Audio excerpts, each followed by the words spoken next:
പുതിയൊരു വീഡിയോയിലേക്ക് എല്ലാവർക്കും സ്വാഗതം. ഇന്നലെ സ്വാഭാവികമായിട്ട് അമ്മയുടെ ജനറൽ ബോഡി ചേർന്നു. അതിനകത്ത് മോഹൻലാൽ തനിക്കിരിക്കാൻ താല്പര്യമില്ല എന്ന് പറഞ്ഞുള്ള വാർത്തകളൊക്കെ ഇന്നലെ വന്നു. അത് ഉചിതമായ തീരുമാനമാണ് എന്ന് പറഞ്ഞുകൊണ്ട് നമ്മളൊരു വീഡിയോ ഇട്ടിരുന്നു.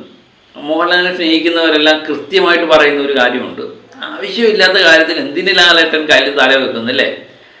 ഒരു കാര്യമില്ല. എല്ലാ വരുന്ന കാര്യങ്ങളെല്ലാം മോഹൻലാലിൻ്റെ തലയിലേക്ക് വരുന്നു. എന്തിന് ആവശ്യമില്ലാതെ ഇങ്ങനെ പഴി കേൾക്കുന്നു? അമ്മ പ്രസിഡന്റ് സ്ഥാനമെന്ന് മോഹൻലാലിനെ സംബന്ധിച്ച് എല്ലാവരും കൂടെ പിടിച്ചേൽപ്പിച്ചൊരു പണി തന്നെയാണ്. അദ്ദേഹം അത് വേണ്ടാന്ന് വെച്ചു. അത് നല്ല കാര്യമാണ് എന്നാണ് എല്ലാ മോഹൻലാലിനെ ഇഷ്ടപ്പെടുന്ന ഭൂരിപക്ഷം പേരുടെ അഭിപ്രായം. അപ്പം ലാലേട്ടൻ ഒരു കാരണവശാലും ഇത് ഏറ്റെടുക്കാൻ തയ്യാറല്ല. അദ്ദേഹത്തോട് ജനറൽ ബോഡിയിൽ ഏകദേശം 500 ചില്ലുവാനും ആൾക്കാരായിരുന്നു പങ്കെടുക്കേണ്ടത്. അതിൽ 300 ചില്ലുവാനും ആൾക്കാരോളം പങ്കെടുത്തു. അതിൽ ഭൂരിപക്ഷം ആൾക്കാരും മോഹൻലാൽ തന്നെ അമ്മയുടെ പ്രസിഡന്റ് സ്ഥാനത്ത് വരണം, ഒരു കാരണവശാലും പിന്മാറരുത് എന്ന ആവശ്യം ഉന്നയിച്ചെന്നും അത് മോഹൻലാൽ സന്തോഷപൂർവ്വം നിരസിച്ചതായിട്ടാണ് വാർത്തകൾ വന്നത്. അതിന് പല കാരണങ്ങൾ ഇതിനകത്ത് പറയുന്നുണ്ട്. എന്നാലും മോഹൻലാലിനെ സംബന്ധിച്ച് അദ്ദേഹത്തിൻ്റെ പേര് പരാമർശിക്കുമ്പോഴെല്ലാം മാധ്യമങ്ങളെല്ലാം തുടർച്ചയായിട്ട് അദ്ദേഹത്തിൻ്റെ പേര് പരാമർശിക്കും. ഏത് വിവാദം വന്നാലും മോഹൻലാലിൻ്റെ പേര് പരാമർശിക്കുന്ന ഒരു സിസ്റ്റം ഉണ്ട് മാധ്യമ ലോകത്ത്, അത് അറിഞ്ഞോ അറിയാതെയോ. അപ്പം അപ്പോഴൊക്കെ തന്നെ പല പേരുകൾ പരാമർശിക്കും. അതിലൊരു പേരാണ് പൃഥ്വിരാജ് എന്ന് പറയുന്ന വ്യക്തിയുടെ പേര്. പൃഥ്വിരാജിനെ പ്രസിഡന്റ് ആക്കണം എന്നാണ് ഒരു കൂട്ടർ ആവശ്യപ്പെടുന്നത്. അതുപോലെ ഫഹദ് ഫാസിലിന് അനുകൂലമായി നിൽക്കുന്നവരുണ്ട്, ദുൽഖറിന് അനുകൂലമായി നിൽക്കുന്നവരുണ്ട്. അപ്പം അവരാരെങ്കിലും ആക്കണം. മോഹൻലാലിനെ പോലുള്ള സൂപ്പർ സ്റ്റാറുകൾ ഇതെന്തിന് കൈയടക്കി വെച്ചിരിക്കുന്നു, വിട്ടുകൊടുക്കരുതോ യുവാക്കൾക്ക് വേണ്ടി? കുഞ്ചാക്കോ ബോബൻ്റെ പേര് പറയുന്നുണ്ട്. ഏതായാലും കുഞ്ചാക്കോയും ടൊവിനോയും ഒക്കെ ഇന്നലെ ഈ യോഗത്തിൽ പങ്കെടുത്തു എന്ന് തന്നെയാണ് അറിയാൻ പറ്റുന്നത്. അവർ മിക്കവാറും യോഗങ്ങളിലെല്ലാം പങ്കെടുക്കുകയും ഒക്കെ ചെയ്യുന്നവരാണ്. പക്ഷേ പൃഥ്വിരാജോ പ്രസിഡന്റ് സ്ഥാനം ഏറ്റെടുക്കണമെന്ന് മാധ്യമലോകവും മോഹൻലാൽ വിമർശകരും ഒക്കെ ഒരേപോലെ അവകാശപ്പെടുന്ന പൃഥ്വിരാജ് അടുത്ത കാലത്തൊന്നും ഒരു യോഗത്തിലും പങ്കെടുത്തിട്ടില്ല. അദ്ദേഹം പലപ്പോഴും പുറത്തു നിന്ന് വാച്ചാലടിക്കുന്ന ഒരു രീതി അദ്ദേഹത്തിൽ കണ്ടുവരുന്നുണ്ട്. അപ്പം സ്ഥാനം ഏറ്റെടുക്കാൻ തയ്യാറല്ല, പക്ഷേ വിമർശിക്കാൻ ഞാൻ തയ്യാറാണ് എന്നുള്ള അദ്ദേഹത്തിൻ്റെ നിലപാടാണ് ഇതിന് കാരണമെന്ന് തോന്നുന്നു. അതുപോലെ ഫഹദ് ഫാസിലോ ദുൽഖർ സൽമാനോ ഒന്നും തന്നെ ഈ അവസരത്തിൽ ഈ ബോഡിയിലും പങ്കെടുത്തിട്ടില്ല. അത് മോഹൻലാലിനെ സംബന്ധിച്ച് വളരെ അസ്വസ്ഥമാക്കിയെന്നും അദ്ദേഹം പറഞ്ഞത്രേ എനിക്ക് താല്പര്യമില്ല. യുവാക്കൾ ഈ രംഗത്തേക്ക് കടന്നു വരാത്തത് എന്താണ്? നമുക്ക് മാത്രമേ താല്പര്യമുള്ളൂ, അവർക്ക് താല്പര്യമില്ലെങ്കിൽ പിന്നെ ഇത് മുന്നോട്ട് കൊണ്ടുപോകുന്നത് എന്തിനാണ് എന്നൊക്കെ ചോദിച്ചതായിട്ടാണ് മാധ്യമങ്ങൾ പറയുന്നത്. ഏതായാലും മോഹൻലാൽ എനിക്ക് താല്പര്യമില്ല എന്ന് പറഞ്ഞ് ഒഴിഞ്ഞു.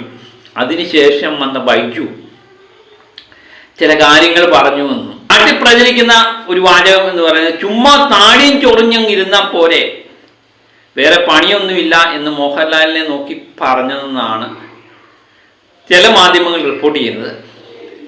അപ്പം മോഹൻലാൽ പൊതുവെ ശാന്തനായ മോഹൻലാൽ ഈ വാക്ക് കേട്ട് ചാടി എഴുന്നേറ്റ് പറഞ്ഞു, പ്രസംഗിക്കാൻ വന്നവൻ പ്രസംഗിച്ചാൽ മതി എന്ന് പറഞ്ഞതായിട്ടാണ് പറയുന്നത്. ശാന്തനായി എല്ലാവരെയും മോനെ എന്നൊക്കെ വിളിക്കുന്ന മോഹൻലാൽ ഇങ്ങനെ ദേഷ്യപ്പെട്ടപ്പോൾ പൊതുവെ അംഗങ്ങളെല്ലാം തന്നെ ആകപ്പാടെ വിഷമിച്ചു പോയി, അല്ലെങ്കിൽ ഞെട്ടിപ്പോയി എന്നാണ് വാർത്ത വരുന്നത്. അപ്പം ബൈജുവിൻ്റെ ഈ വാക്കുകൾ ശരിയാണെങ്കിൽ അത് തെറ്റായിപ്പോയി എന്ന് തന്നെയാണ് പൊതുവെ ആൾക്കാർ പറയുന്നത്. പ്രത്യേകിച്ച് മോഹൻലാലിനെ പോലെ ഒരു സീനിയർ താരം, ആ സീനിയർ താരം ഞാൻ അമ്മയിലേക്കില്ല, അമ്മ പ്രസിഡന്റ് സ്ഥാനം രാജിവെക്കുന്നു എന്ന് പറഞ്ഞപ്പോൾ ചുമ്മാ താടിയും ചൊറിഞ്ഞ് അവിടെ ഇരുന്നാൽ പോരെ എന്ന് പറഞ്ഞത് ഒട്ടും ഉചിതമായില്ല എന്നാണ് പൊതുസംരക്ഷണം പറഞ്ഞത്. പക്ഷെ ബൈജു പറയുന്നത് അങ്ങനെയല്ല, ഞാൻ അങ്ങനെ പറഞ്ഞിട്ടേ ഇല്ല, ഈ ന്യൂസിൽ വരുന്ന വാർത്തകളൊന്നും അങ്ങനെ ഉണ്ടായിട്ടില്ല. പക്ഷെ മോഹൻലാലുമായിട്ട് ചില അനിഷ്ടമായ സംഭവങ്ങൾ ഉണ്ടായി എന്ന് ബൈജു പറയുന്നുണ്ട്. അതും പ്രകാരം ബൈജു പറയുന്നത് 2-3 കൊല്ലത്തിന് ശേഷമാണെന്ന് ഞാൻ ആ പരിപാടി പങ്കെടുക്കുന്നതെന്നും ഞാൻ വന്നപ്പം പരിപാടി തുടങ്ങിയെന്നും. അപ്പം മോഹൻലാൽ പഴയ കമ്മിറ്റിയൊന്നും ഇതിനകത്ത് തുടരാൻ താല്പര്യമില്ല മോഹൻലാൽ പറഞ്ഞു അത്രയും എനിക്ക് താല്പര്യമില്ല എന്ന് പറഞ്ഞു. അതൊന്നും ഞാൻ കേൾക്കാതെയാണ് വന്നത്. ഞാൻ പ്രസംഗത്തിനിടയിൽ മോഹൻലാൽ തുടരാനാണ് എനിക്ക് താല്പര്യമെന്നും അദ്ദേഹം തുടരാൻ താല്പര്യമില്ലെന്ന് പറഞ്ഞ കാര്യം തനിക്കറിയില്ലെന്നും പ്രസംഗത്തിനിടയിൽ താൻ പറഞ്ഞു ഈ കമ്മിറ്റിയിൽ അനുകൂലിക്കുന്നവരുണ്ടെങ്കിൽ കൈവോക്കാൻ. അപ്പോൾ എല്ലാവരും കൈവോക്കിയിരുന്നു. ഇപ്പോൾ ഇരിക്കുന്നത് പോലെ തുടർന്നാൽ പോരെ ഇപ്പോഴുള്ള കമ്മിറ്റി എന്നാണ് ഞാൻ പറഞ്ഞതായിട്ടാണ് ബൈജു പറയുന്നത്. ബാക്കി വരുന്ന വാർത്തകളൊന്നും അങ്ങനെ സംഭവിച്ചിട്ടേ ഇല്ല. അതിന് മോഹൻലാൽ അനിഷ്ടം പ്രകടിപ്പിച്ചു എന്നാണ് പറയുന്നത്. പക്ഷേ ഇത് ഇങ്ങനെ ഒരു വാക്കാണെങ്കിൽ മോഹൻലാൽ ഒരു കാരണവശാലും മോഹൻലാലിനെ പോലുള്ള ഒരു വ്യക്തി അനിഷ്ടം പ്രകടിപ്പിക്കത്തേ ഇല്ല. പക്ഷേ ഈ പറഞ്ഞ ചുമ്മാ താടി ഉറിഞ്ഞങ്ങിരുന്നാൽ പോലെ വേറെ പണിയൊന്നുമില്ലല്ലോ എന്ന് പറഞ്ഞ വാർത്ത തന്നെയാണ് ഇപ്പോഴും സോഷ്യൽ മീഡിയയിൽ കിടന്ന് കറങ്ങുന്നത്. അപ്പോൾ അതിൻ്റെ കൃത്യമായിട്ടുള്ള വീടുകൾ നമുക്കറിയില്ല. പക്ഷേ മോഹൻലാലിനെ പോലുള്ള സീനിയർ താരം അമ്മ സംഘടന എന്ന് പറയുന്നത് ആവശ്യത അനുഭവിക്കുന്ന കലാകാരന്മാർക്ക് വേണ്ടിയുള്ള ഒരു സംഘടനയാണ്. അതിൽ മോഹൻലാലിനെ പോലുള്ള മോഹൻലാലിനോ മമ്മൂട്ടിക്കോ ഇന്നത്തെ യുവ സൂപ്പർ സ്റ്റാറുകൾക്കോ ഒന്നും അവർക്ക് താല്പര്യമില്ല. അവർക്ക് ഇതിൻ്റെ കൈനീട്ടം കിട്ടിയിട്ടോ മരുന്ന് മേടിക്കാൻ കാശ് കിട്ടിയിട്ടോ ഒന്നും കാര്യമില്ല. അവർക്ക് ലക്ഷക്കോടിക്കണക്കിന് രൂപയുടെ ആസ്തിയുണ്ട്. പിന്നെ ഇവിടുത്തെ ആവശ്യത അനുഭവിക്കുന്ന അംഗങ്ങൾക്ക് വേണ്ടിയാണ് ഈ സംഘടന. അതൊരു നല്ല കാര്യമാണ്. അതിലെ മോഹൻലാലും മമ്മൂട്ടിയെ പോലുള്ളവർ ആക്റ്റീവായിട്ട് പ്രവർത്തിക്കുന്നുണ്ട്. പ്രത്യേകിച്ച് മോഹൻലാൽ ഈ സംഘടന തുടങ്ങിയപ്പോൾ മുതൽ അദ്ദേഹം മുഖ്യ ഭാരവാഹിത്വത്തിൽ പലപ്പോഴും വഹിച്ചിട്ടുണ്ട്. അദ്ദേഹത്തെ സംബന്ധിച്ച് നമുക്കറിയാം, അദ്ദേഹത്തിന് പല സിനിമയ്ക്ക് ഷൂട്ടിങ്ങിന് പോലും സമയമില്ലാത്ത സമയമാണ്. അപ്പോൾ ആ സമയത്ത് പോലും അദ്ദേഹം കഴിഞ്ഞ പ്രാവശ്യം ഹെലികോപ്റ്ററിലാണ് വന്നിറങ്ങിയെന്ന് പറയും. അപ്പോൾ അതിനു വേണ്ടിയൊക്കെ സമയം കണ്ടെത്തുന്ന ഒരു വ്യക്തിയെ നിർബന്ധമായിട്ട് ഇരുന്നേ പറ്റൂ എന്ന് പറയുന്നതിൽ യാതൊരു അർത്ഥമില്ല. അദ്ദേഹത്തിന് താല്പര്യമില്ലെങ്കിൽ അദ്ദേഹം ഇറങ്ങിപ്പോട്ടെ അല്ലേ. അതാണ്. അതിപ്പോൾ പുതിയ അംഗങ്ങളെ തിരഞ്ഞെടുക്കണം. ഇപ്പം കുറച്ച് നാളായിട്ട് പുതിയ ആൾക്കാരെ തിരഞ്ഞെടുക്കുന്ന കൂട്ടത്തിലാണല്ലോ. ജഗദീഷിൻ്റെ പേര് പറയുന്നത് കേട്ടു, ഉർവശിയുടെ പേര് പറയുന്നത് കേട്ടു, ബാബു ചേർത്തല രാജിൻ്റെ പേര് പറയുന്നത്, കുഞ്ചാക്ക ബോബൻ്റെ പേര് പറയുന്നത് കേട്ടു, ഭഗത് മാഫിൻ്റെ പേര് പറയുന്നത് കേട്ടു. അങ്ങനെ യുവാക്കളും പുതിയ പഴയ ആൾക്കാരുമായ ഒത്തിരി ആൾക്കാരുണ്ടല്ലോ, യോഗ്യതയുള്ളവർ.